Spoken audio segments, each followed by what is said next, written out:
خدمت به وطن قرض مقدس شهروندی به حساب رفته جوانان با ننگ و ناموس کشور با درک بلند مسئولیت شناسی و افتخار و سعادتمندی خدمت حربی را انتخاب می‌کنند. در قسم حربی 01 972 وزارت مدافع جمهوری تاجیکستان با جلب خوانندگان صنف‌های بالایی ناحیه جبار رسولوف روزی درهای کشاد تشکیل و برگزار کرده شد. در این چاره‌بینی سیاسی تربیوی محصلین مکتب‌های میانه با حس بلند افتخار از این وطن شرکت ورزیده با شرایط بود و باش عسکری از نزدیک شناخت گردیدند.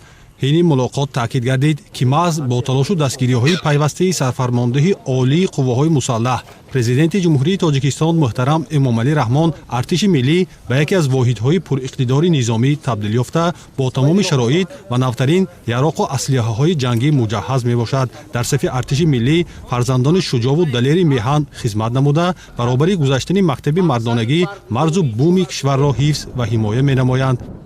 مدت یک سال می شود که خدمت و فعالیت کرده شدم. ببینید که امروزها برای ما جوانان، برای ما سربازان شرایط های خوب و زیبا را فراهم آوردند.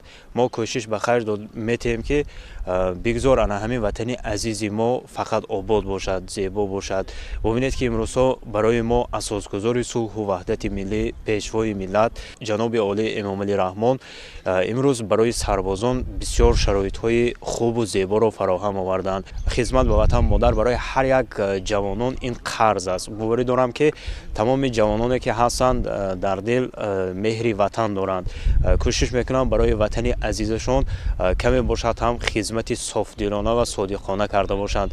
برگزاری دائمی روزی درهای کشاد و شناسایی جوانان و نورسان با شرایط کنونی خدمت حربی در قلب آنها حس وطن دوستی و خویشتن شناسی را بیدار ساخته مهر میهن را زیاد میگرداند. و جوانان نوع و نمودهای یراق و اسلحه، شرایط کنونی خدمت حربی، جای خواب اسکران، خانه فراغتی و معیشی، آشخانه و میدانچه‌های صف آرایی و ورزشی نشان داده شد. امروز ما خوانندگان ناحیه جبار رسولوف و قسم حربی آمدیم که اینجا شرایط ها رو دیدیم. با همه ما مخول با همه صنفی ما بچه هایشان دیدیم، شرایط ها رو دیدیم. با خود ما عهد کردیم که بعد حتمی مکتب به وطن خود خدمت کنیم. امروزها در تمام قسم‌های نظامی کشور بهترین شرایط بود و باش مهیا کرده شده است. رفت برگزاری روز درهای کشاد در تمام قسم‌های نظامی گرنیزان صلح گذرانیده شده باعث بالا بردن حس میهن‌پرستی در قلب جوانان می‌گردد. هر سال ماهانه عمومی نقشه گذاری کرده می شود. طبق نقشه امروز درهای کشاد و زیست زندگانی شرط شرایط قسم‌های حربی قطعی شناس نمودند. از ناحیه 400 نفر خوانندگان 10-11 آوردیم که اینا حاضر در قسم حربی با لوازمات حربی شناس شده حس وطن دوستی، حس خودشناسی خود را با بلندتر برداشتن به حرکت کردند.